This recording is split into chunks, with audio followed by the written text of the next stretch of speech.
আজীবন মনে রাখবেন এক নেকির কথা।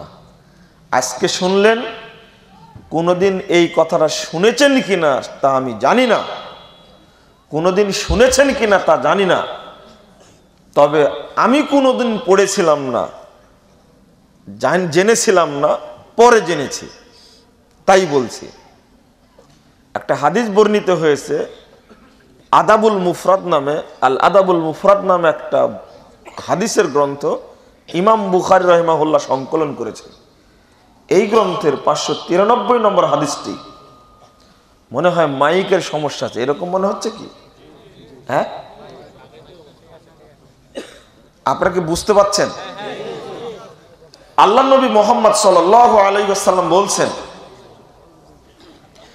আল্লাহ রাসূল সাল্লাল্লাহু আলাইহি ওয়াসাল্লাম বলছেন, আপনারা এই হাদিসটা আজীবন মনে রাখবেন, নেকিকে কখনো আপনি ছোট মনে করবেন না। আল্লাহ রাসূল বলছেন, মান তুকুব্বিলাত লাহু হাসানা, কিয়ামতের মাঠে যার একটা নেকি কবুল করা হবে, কিয়ামতের মাঠে যার একটা নেকি গ্রহণযোগ্য হবে, দাখালাল জান্নাহ, সে জান্নাতে প্রবেশ করবে। 198 নম্বর হাদিস তাবরানী কাবিরের মধ্যে আসছে, প্রথম খণ্ড খুললেই পাবেন। আল্লাহ নবী সাল্লাল্লাহু আলাইহি সাল্লাম বলছেন, মান কানাত লাহু হাসানা,